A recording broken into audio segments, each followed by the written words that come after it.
Sahana bhavatu, Sahanau bhunaktu, Sahaviryankaravavahe, Tejasvinavadhitamastu ma vidvishavahe. Om Shanti Shanti Shanti.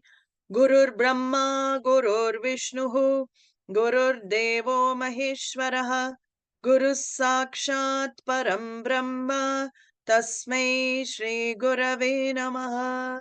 Dayakaram Dayakaram Dantam Dharma Pravartakam Pranamami Dayanandam Madacharya Param.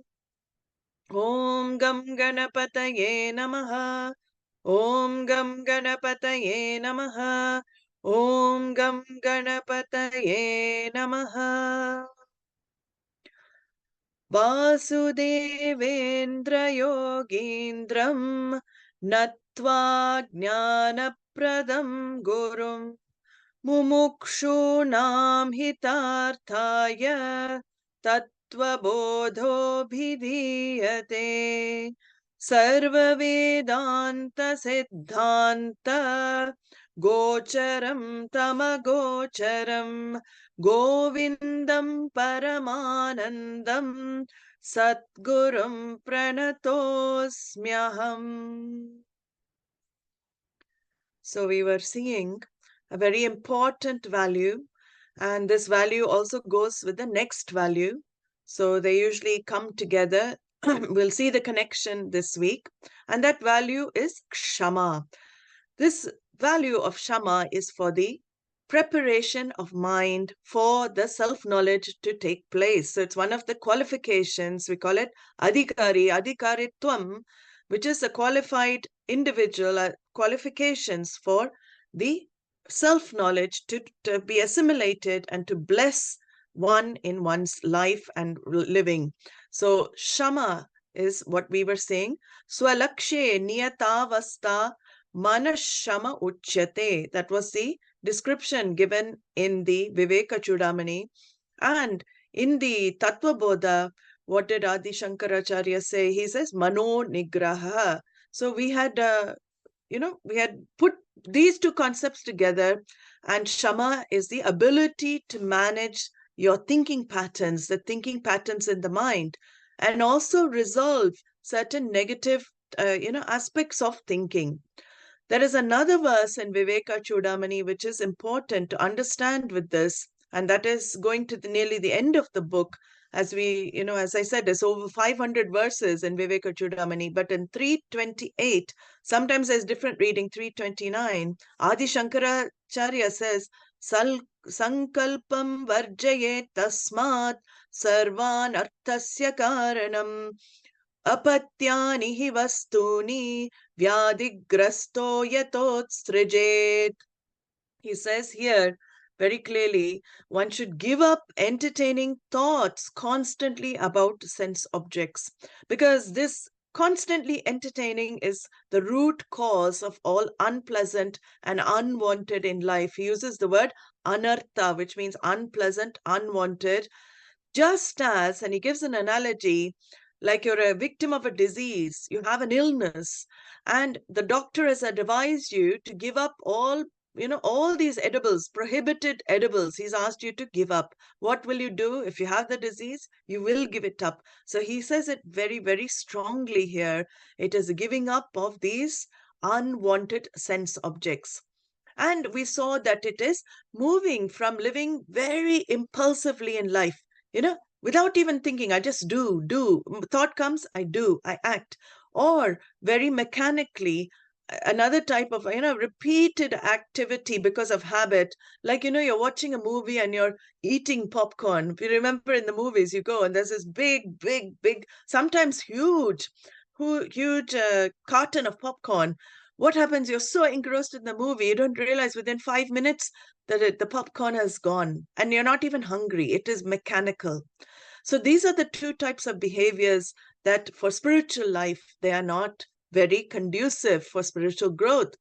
What happens if you live this type of life? We also saw all your mental energies get dissipated. We're not alert. So when we're not alert to life, it is like, very beautiful analogy is, I don't know, many of you must have boiled milk. When you are boiling milk on the stove, if you're not looking, what happens? It just boils over. And this is what Shama is not. That boiling over, we have to switch off the gas at the right time, and that is called Shama.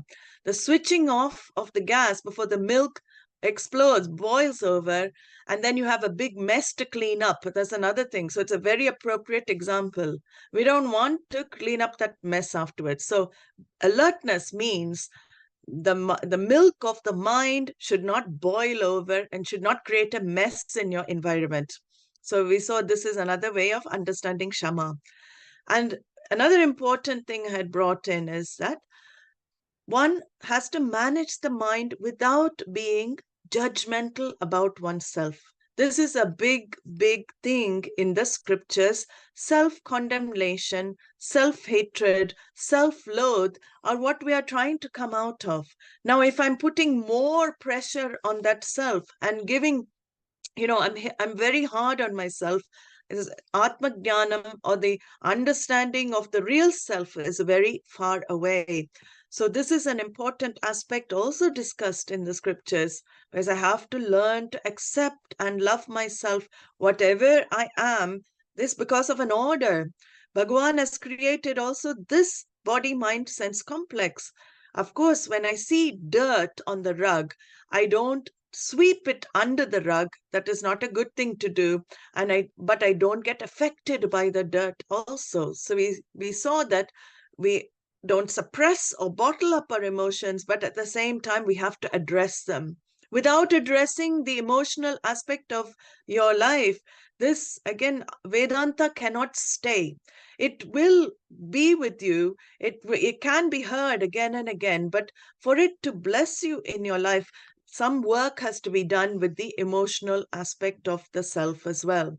So this is what we saw. Shama. Shama is mental training. Another example is like, the alert living should be like, I was just thinking last night when I was coming in, there are these light sensor lights, and you go near the light, it just switches on. And it lights up what there is. Shama, the ability to have Shama is like that sensor light. As soon as there's some movement, that should be lit up. That thought in the mind should be lit up by that sensor light of Shama practice. And the camera gets activated. And that is also interesting because whenever there's an intruder to your mental peace and you switch on that light of Shama, it comes on immediately. What happens? The intruder runs off. The very awareness of the intruder makes the intruder run. So this is exactly what Shama does. And we saw, very briefly, but solutions to practice this in one's day-to-day life, and very important, taken from Yoga Shastra, we call it Pratipaksha Bhavana, which means you cultivate the opposite habit. Suppose you have a habit of thinking the same thing, like a broken record, we say in English. You have the same thought again and again, and it's very mechanical, and it's getting you into problems in life, conflict situations. You have to use your free will here and make repeated effort to do the opposite thing. That is called Pratipaksha Bhavana.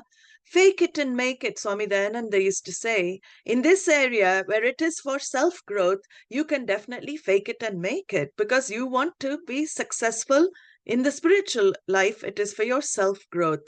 So that is also a technique that's given, pratipaksha bhavana. So if I see I'm very, very greedy and possessive, so I want this, I hoard, I want this, I want this, I want this, and I keep everything. How is the practice of pratipaksha bhavana going to help me here? I do the opposite. I will to do the opposite. I practice to do the opposite. It is not deceit. It is not hypocrisy, because no one else is going to get benefit from it. It is myself, actually. It is for myself I do it. So I do it because I want to get non-conflicted mind. I want to gain that peace. So I keep practicing the opposite habit. And if I'm greedy, what do? I give, I share. And even though it is painful, I keep on doing. And one day that giving, because you have been greedy, but when you start sharing, you start giving, then that greed eventually converts to a giving mind. So this is the practice that the Shastra discusses on the mental level. But what about on the level of action? So that is where the next adhikari, the next qualification comes into the picture, and that is called damaḥ. So in the Tattvabodha, the verse is damaḥ kaha cakṣurādibāhyendriyanigrahaḥ. And in the Vedānta, Vivekacūḍamani, what does Shankara say? He says, viṣayebhyaḥ parāvartya sthāpanaṁ svasvagolake ubhayeshamindriyanam sadamaḥ parikirtitaḥ. There's one more line in this verse, but that goes with the next value here.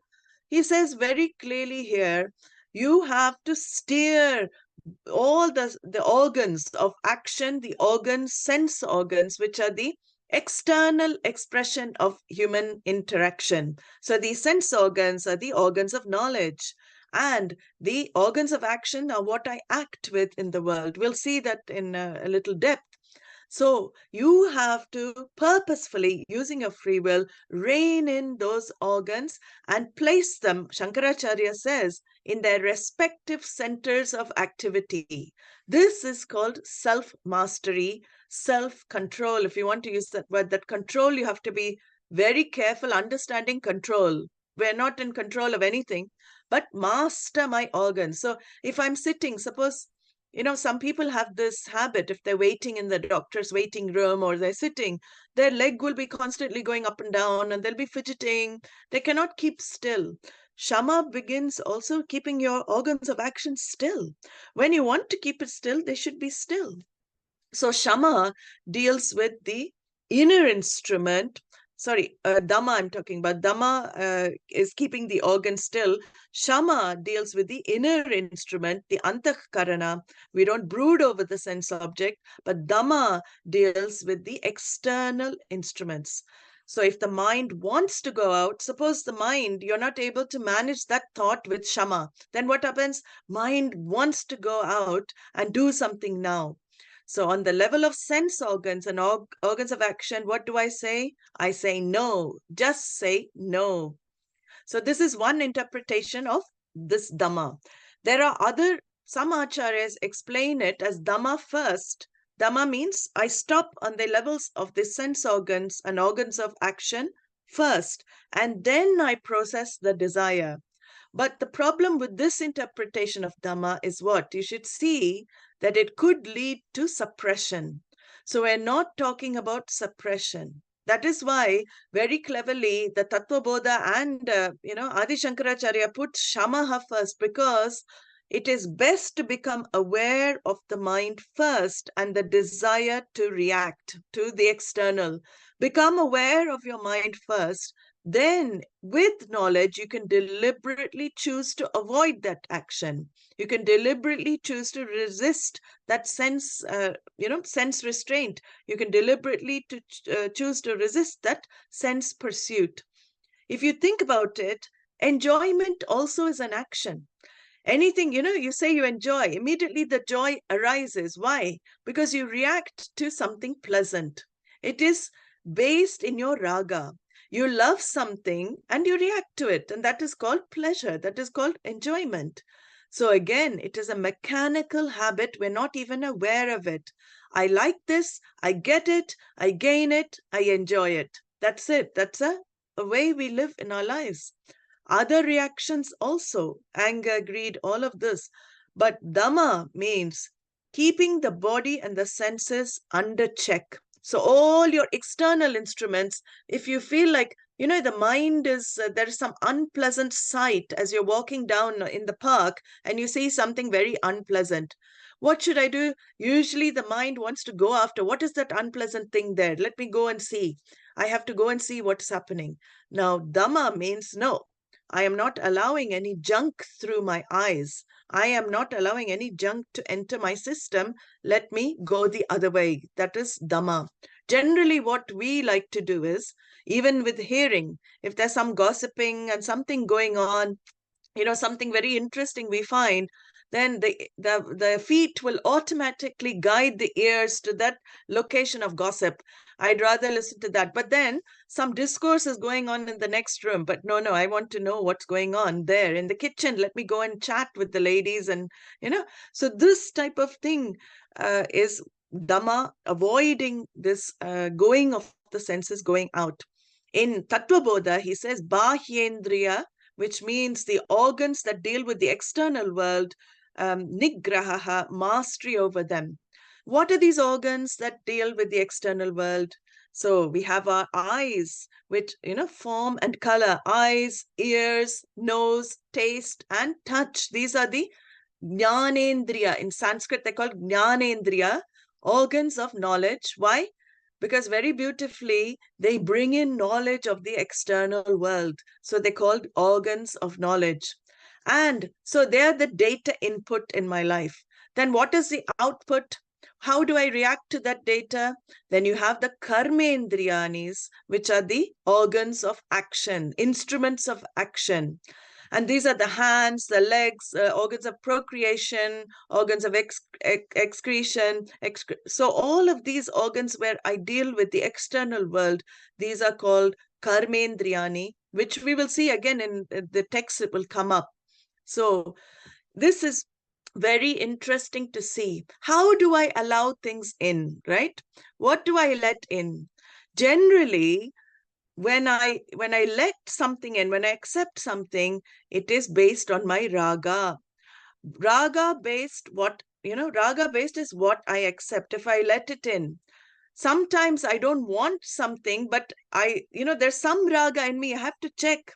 Even negative things, why do I allow them in me if there is not a raga to listen to negative news or negative things? We have to be very honest with ourselves. There's something that likes to go to negativity as well in us. That's why we go there. So anything I accept, I allow in, is based on my raga. Anything I reject, anything I don't want, is based on my dvesha. So dhamma means I manage both my raga and dvesha in this level. I allow what is good for me. There is a difference between what is pleasurable for me and what is good for me.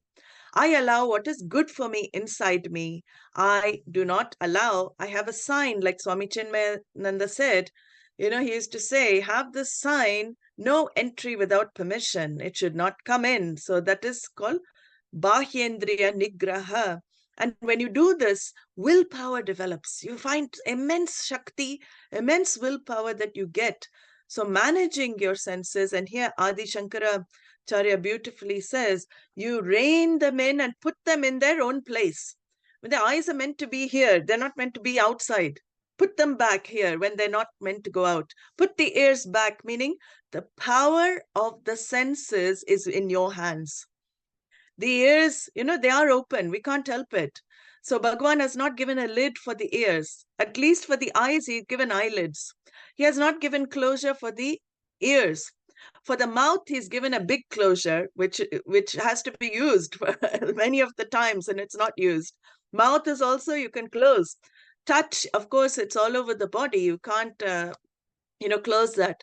That's where for the sense organs, where you have no physical closures, one has to manage with the mind. You have to do alert living. So you dam in this energy. Dama means damming in the energy that wants to keep flowing outward, outward, outward. No admission without permission. So another thing we should understand with understanding Dhamma is controlling or managing the senses does not mean suppression. So without, as I said, without proper understanding, without proper inquiry, which is Viveka, it is dangerous to do this. Suddenly, you keep denying yourself of sense objects that the mind wants. If you keep doing it, one day it's going to erupt like a volcano if it is not backed by proper knowledge. So if the control that you feel is from pressure, because you're told to do it, or, suppose sometimes you read a book saying you have to control your senses, you have to do this, there are many, many spiritual books which are very prescriptive. We are not prescriptive, we are educative. There is a difference here.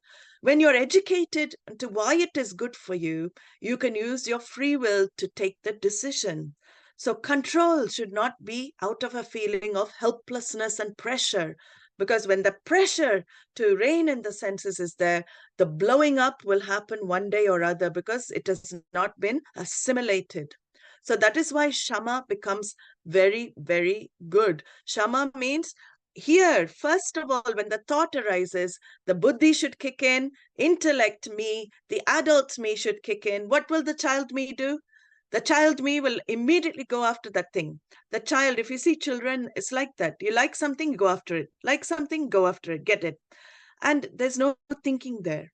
Adult me should have something in between, which is called intellect, and should assess the situation. Is this object worth my while? Is it good for me to spend time and energy to gain? Is this extra laddu going to help me?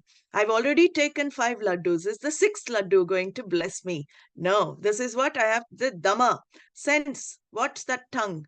So self-control means practice what is healthy for you.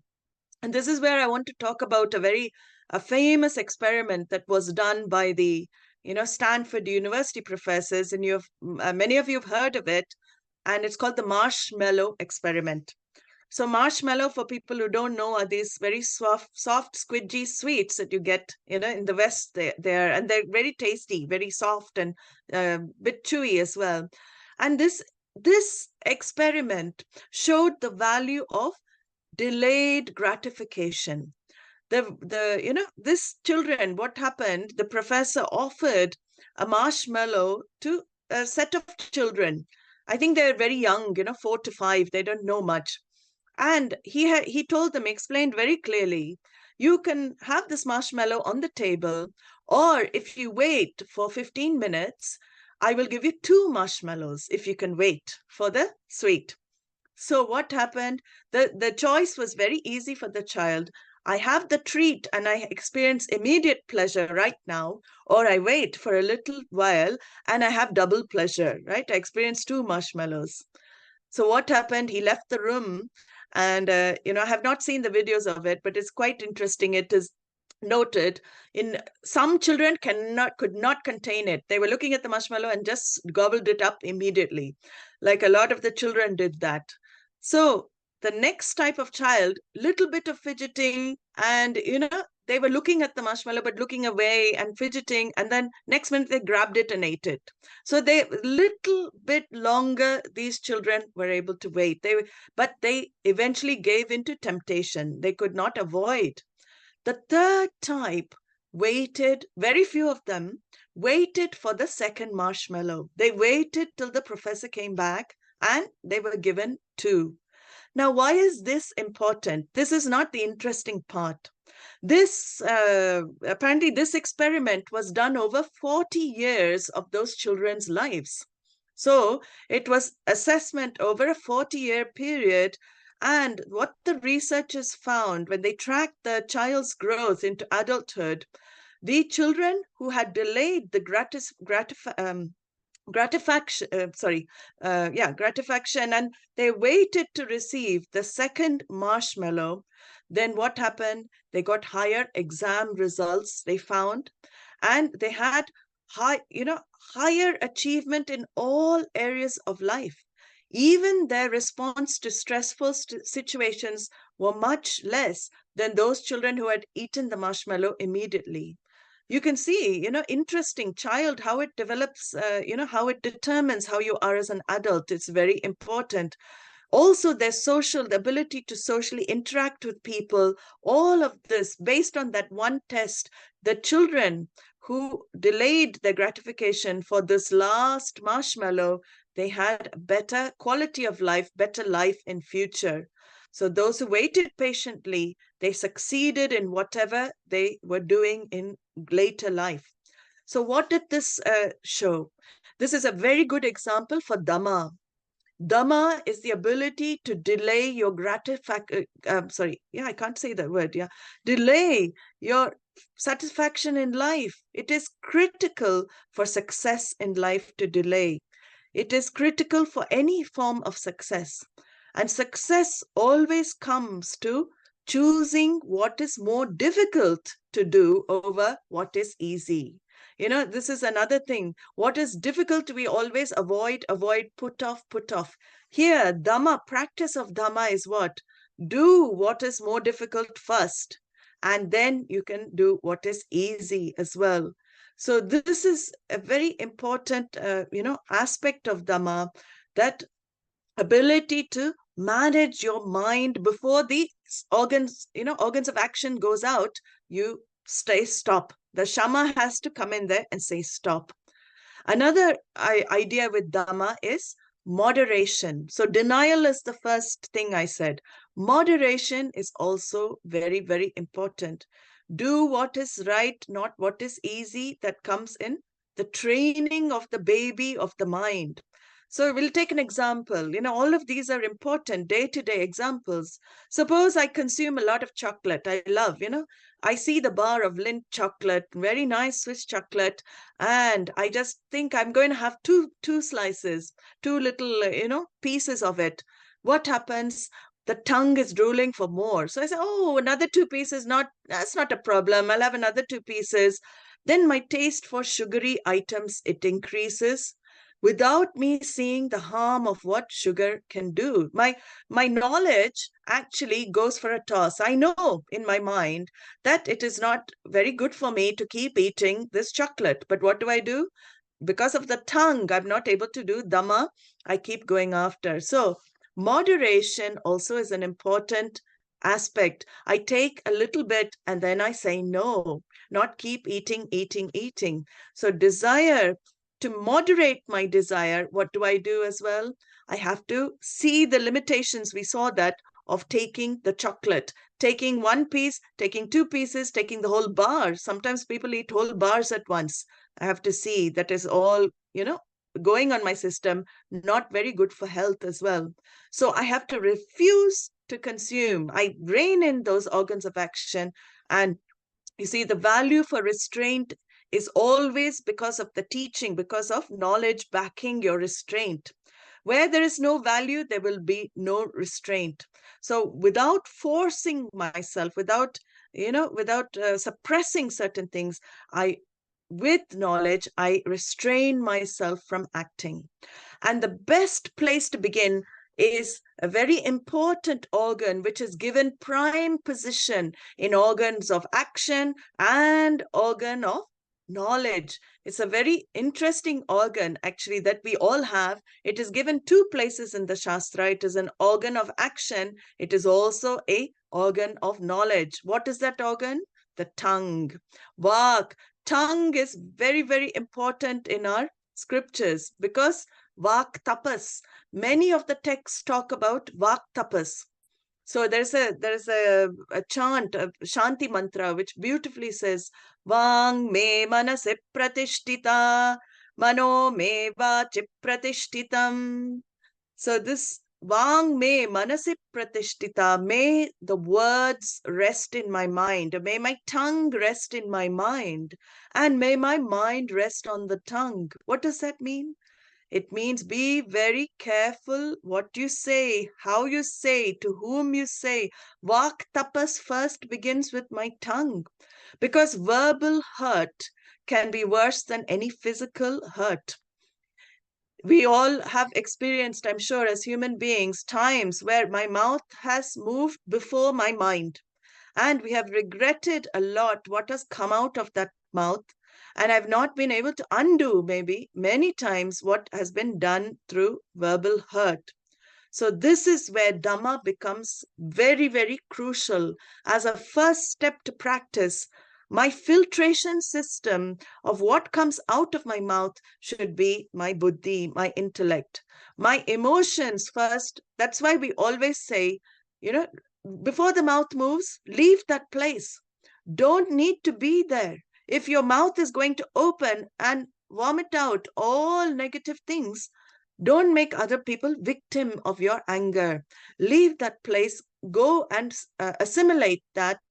Think, spend time, thinking about the emotions that have arisen, why they have arisen, write it out. You can do so many things. Go for a jog, vigorous exercise. So many techniques are given. So you have to process it, filter it through the mind.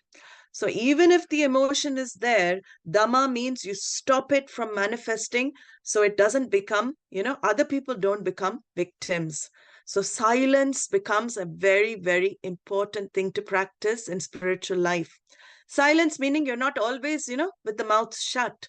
But people who are in spiritual life, they will not speak unnecessarily, minimally, and, always what is hitam. We'll see that. Again, I want to introduce this very nice story, and I said it in the chanting class, but it is very useful for this class also. The silent retreat with the 4 monks. See, silence there in Buddhism also, the silence is very much valued in many cultures. In monastic religions, monastic cultures, silence is very much valued. So 4 monks in that story, they decide to meditate and they sit silently. It's a silent meditation retreat for a week.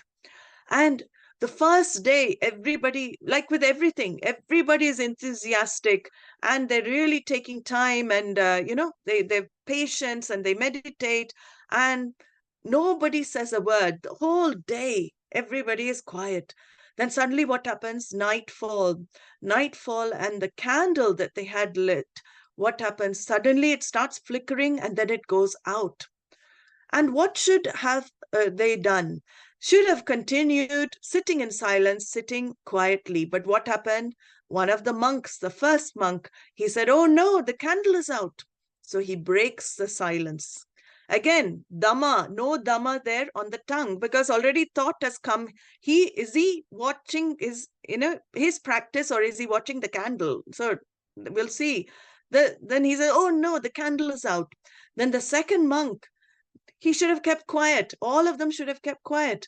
But what did he say? He was more interested in what the first monk did. And he says, "Hey, we're not supposed to speak. It's a silent retreat." So he also breaks the silence and he also starts speaking. No Dhamma there either. Then there's 2 more monks left. What did they do? Did they continue? No. Third monk got irritated. This monk, his button was pushed. "What is this? I can't meditate now. You too. Why did you two both break the silence?" So his silence and his peace also goes. And finally, the 4th monk, you'd think that he would keep quiet, he would learn. No, but what was his problem? He was so happy. Why? Wow, it was a competition for him. Who could maintain the silence the longest? Wow, I'm the only one who hasn't spoken a word. That is also no Dhamma there. He also wanted to boast and brag. So what does this story say? First monk talked unnecessarily because he was distracted by everything. This is what happens in life as well. When the mind is all over the place, I will also be a chatterbox. When somebody is talking all the time, it shows a symptom of a chattery mind as well.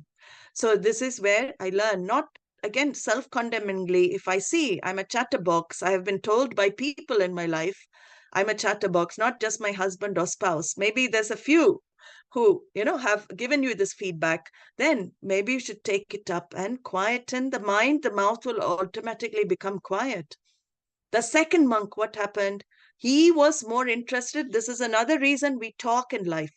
to control others and others' behaviors. He was more interested in what the other monk was doing. You shouldn't have done this. You should have done this. So he was again talking. He broke his silence. He lost that dhamma because he wanted the other monk to behave well. So he didn't realize he himself was doing what the first monk is doing. That's another reason we talk. We talk a lot to change others and change their behavior without looking into ourselves to see, I'm doing the same thing, right? So the second monk was doing the same thing. Third monk, why did he talk? He talked because he could not control his reaction. So he talked, meaning his anger, his emotion was rising inside for the other two monks, and he just could not do dhamma and keep quiet. So he, out of anger, he released everything, all his stuff on the other monk. And finally, the last monk is another type of talker that we have in our society, is to talk because you want others to know who you are, recognize you are somebody in life. I want to boast about myself because I'm better than everybody. I am the monk who finished last in this whole race of meditation. I spoke last, finally. So this is the I specialist person. The I specialist person means me, myself, and I. There are certain speakers who everything will come back to I did this, I did this. Somebody's talking about the weather. Oh, but I experienced this weather. One day I'll bring it back to myself. Yesterday I did this and it was raining. And so this I, me, mine is another reason we talk a lot. And that also dhamma, because of pride, one should not also talk all the time. So dhamma is a very important practice with the tongue. This is the level of organ of action. When it comes to speech, organ of action is very, very important to do dhamma with. So be clear what you want to say to everybody. Express it well.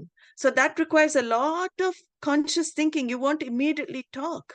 It'll be some conscious effort at the beginning, then it will become natural to you. You need not tell everything you feel publicly either. You need not tell everything you have in your mind. Measured and conscious speaking, say what you mean what you say, but everything you feel need not be said, okay? So say what you mean what you say, but everything you feel need not be said, because if it is going to hurt, you don't need to say it, keep quiet.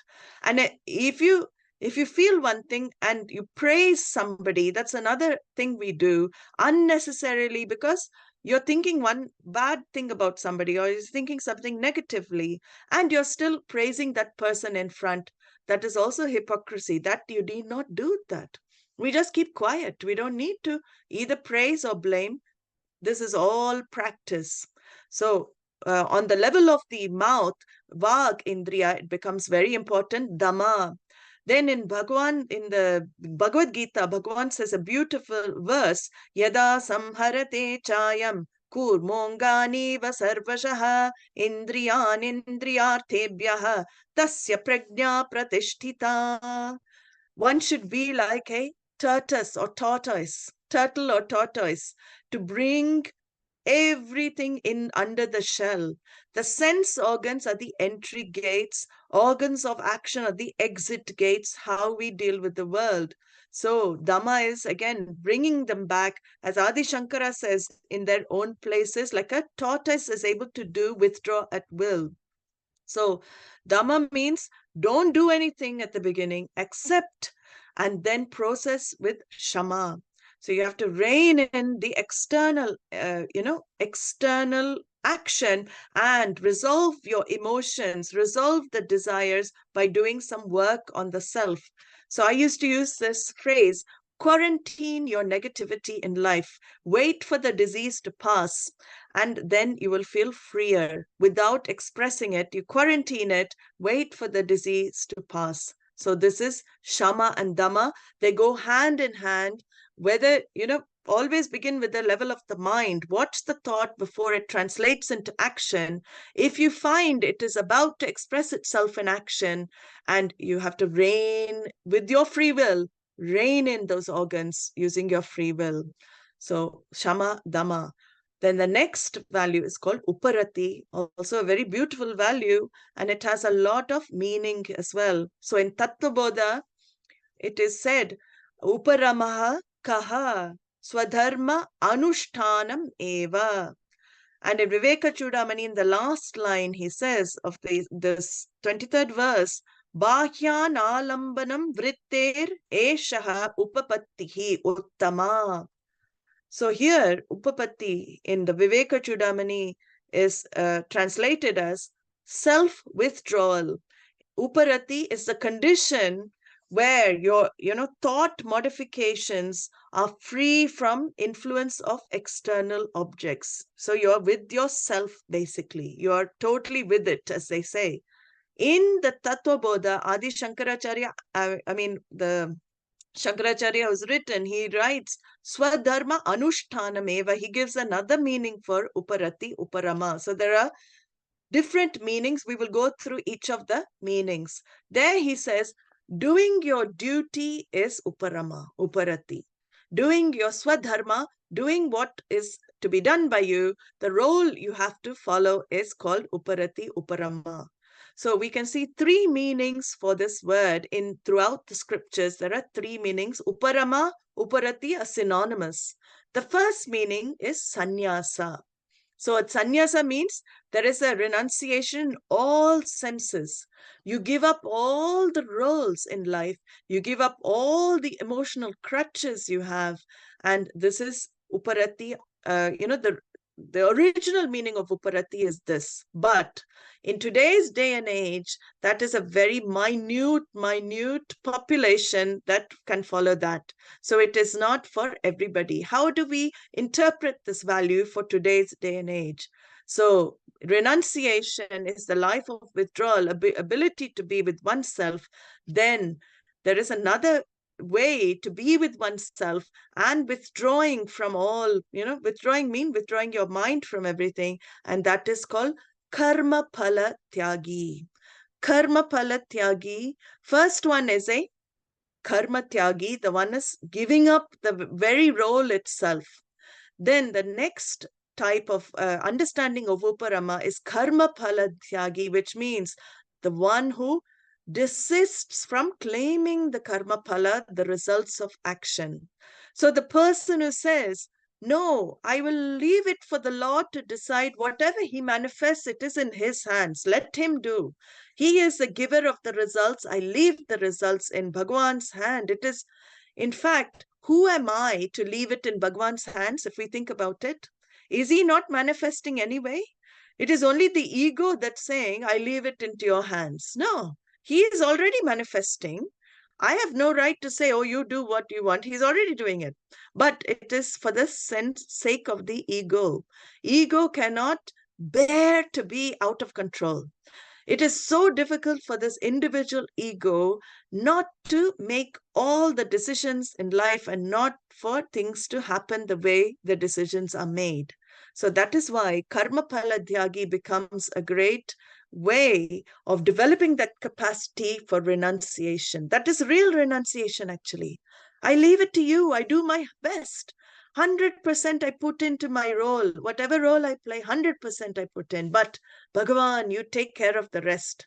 You do everything. So all the roles are retained in the karma yoga lifestyle, but you leave the results in Bhagavan's hands. And that means, again, doing the right thing at the certain time, certain place, certain situation, and avoid doing what is not right. So in that way, this karma phala tyagi, the giver up of results of action, does not have any mental conflict, does not, he or she avoids that knower-doer split as well. And you can see how this ties in with the meaning, of having a mind that is with itself. We see we're trying uparama, uparati is developing that mind which is able to abide with itself. If a mind is riddled with inner conflict, can it be with itself? It cannot. It will be all over the place. So this is, uparama is one level higher than shama and dama, because uparama means you're protecting all that you have gained from practicing shama and dama. This is a protection mechanism when you have achieved the mastery through alertness, you will automatically withdraw from unnecessary desires, unnecessary activities in life, which means you don't have to avoid temptations. Temptations will give you up. They will, it's the other way around. You won't give them up, they will give you up. So the very thing that tempted you, before, you will look at it and think, oh, it's not pulling me at all. That is called mental peace, mental quiet, doing what is to be done. And this is, why is this? Again, it's very interesting because, when you think of what is to be done, we think of sometimes not what we like to do. Many times what I like to do is not what I have to do. And success also, we have this pressure of external success put on us. In today's day and age, what is this success? I have actually put termed success and failure in two ways. You all think about it and see if it fits. The collective ragas of all of humanity, suppose all of humanity's ragas are put together. That is what we call success. So what everybody loves, that is what we call success. A majority of humanity's ragas put together, we label that success. So we go after it. And what is the majority of human raga? Money, sometimes, getting recognition, all of this, we have collective raga and we call that success. Now, culmination of majority of people's dveshas, we call failure. So everybody, what they want to avoid, we call failure. You think about this. This will be a very interesting thing. You can find your own, examples in your life to fit into these categories. But it has been labels that have been put because of a collective desire and a collective dislike of something. Interesting, isn't it? So everybody, then we put success and failure. But in Vedic times, was success like this? It was a different collective raga, actually. There was a raga there, but it was a very different collective. And that raga, it was called moksha ichcha. It was geared at that time to want moksha. All minds were trained to want this final purushartha, the final goal. So that is why the rest of the ragas and dveshas were limited. They were controlled. They were managed because the goal was very different. Success was seen very differently. In those days, the respect was given to those who went for moksha, who wanted moksha. Support was given for the people mumukshus. Support was given for the jignasus because they were considered the real vivekis, the discriminative people, people who are able to see what success is. So in Vedic times, success was self-growth. Self-growth means emotional maturity. Emotional maturity leading to self-purification. Self-purification means that samatvam, Bhagavan talks about it in the Gita, that ability for the mind to stay quiet, uparati, you can call it like that, self-growth, emotional maturity, to self-purification, equanimity, leading to self-discovery. So self-discovery was the main thing, more than winning $1 billion. People would renounce $1 billion in those days for moksha because the value was totally in a different way. So success in the Vedic times was only antahkarana shuddhi. So then all the life became very, very important, managing the raga, dvesha, and gaining the qualifications. That is where, the Tattvabodha definition of uparati comes into the picture. Svadharmānuṣṭhānam. Sticking to what you have to do. Don't deviate from what is your role in your life. Do that and do it with 100% effort. Do it because you want to gain self-discovery ultimately, and everything is going to lead to that self-discovery. Very beautiful meaning for uparama. Then the third meaning for uparama, uparati, is the one we have in the 13th chapter, we're given by Bhagavan as a value, which is physically withdrawing from society. So this is interesting. So the first one, the karma yogi has to be in the society, has to play the roles in society. Here, Vivikta Desha Sevitvam Arati Jana Samsadi, Bhagavan says in 13th chapter, through physical withdrawal, you desist from something, you withdraw to a quiet place. You withdraw to away from people. Arati Jana means not always socializing, not always with people all the time. So you seek quiet company with yourself. So you're not alone, you're all one. You know, alone, when you split it, it is not alone, actually all one. You are one with yourself. So solitude is a very beautiful thing to also learn to experience, to be with yourself, be in nature. So Vivikta means without any company. You're by yourself. You're, contemplating on this knowledge with yourself. So no mobile, being with yourself also means no mobiles, no iPads, no social media at all. Okay, that's another thing. I'm with myself, but I'm always on the phone. No, that is not being with yourself. Are we able? That's another thing. Can we not do that? I'm doing a retreat in November. I want everybody, whoever coming on that retreat, to put the phones off. Take off the phones. No, 1 weekend without phone. Can we do it? In those days, even 30 years ago, 20, 30 years ago, where were mobile phones? They were not around. People still had happy, full lives, right? And with the, some problems here and there, but people survived for so many centuries without mobile phone and all of these social media, accounts. So this is given, this uparama is given, we have to see for whom, okay? So it is not for everybody, because I know maybe I'll get a question, why should we do it? Why should we withdraw? We're at work. No, it is for a serious student of Vedanta.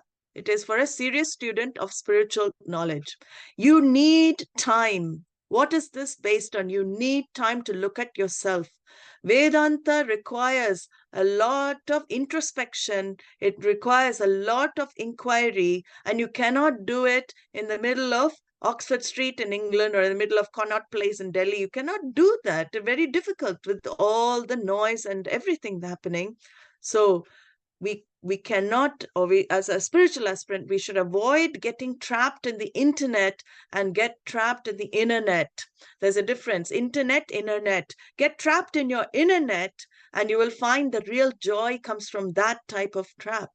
So the reason we have to see, I don't like Vivikta Desha, I don't like this meaning of Uparama. In fact, Karma Yoga is much easier. Why don't I like this understanding of Uparama?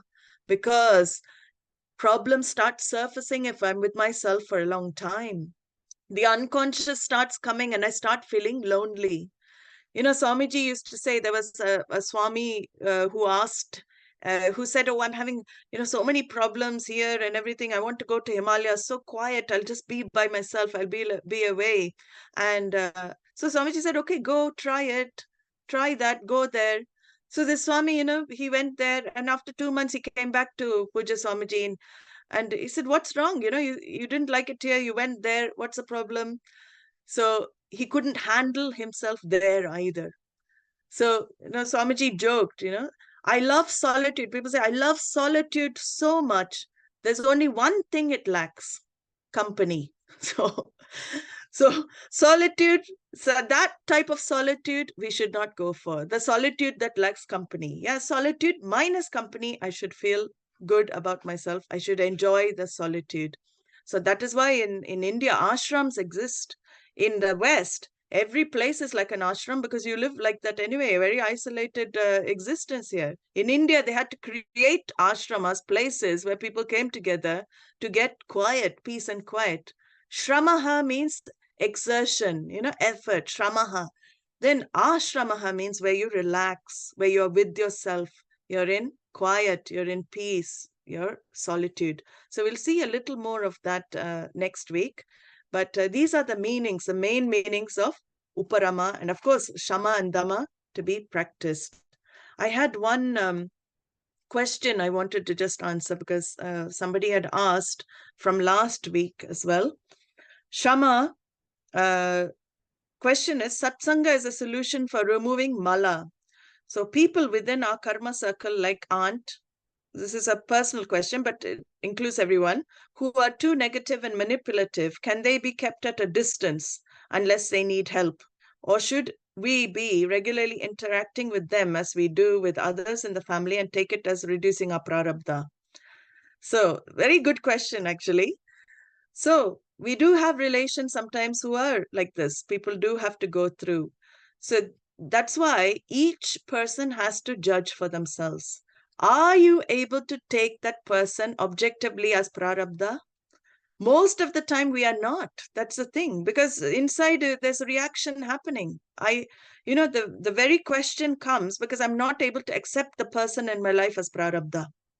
If I'm able to accept that person as in life as prarabdha, I will not have any issues. But we do have issues. And of course, it takes time. So when people are very negative, in close circles, and we find their company is, depleting our energies, depleting everything.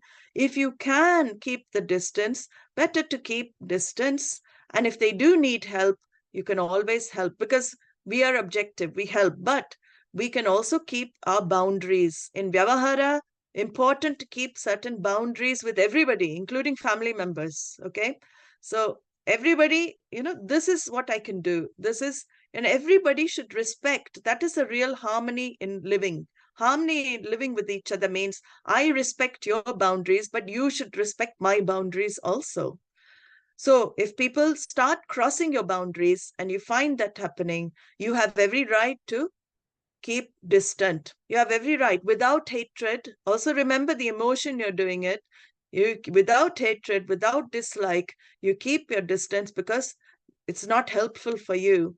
And when you're strong, when you have the knowledge assimilated and you're able to see this is my prarabdha, then if they're in your boundary, it doesn't matter. It's prarabdha for you. You won't get affected.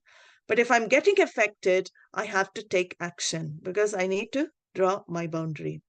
So I hope that's clear.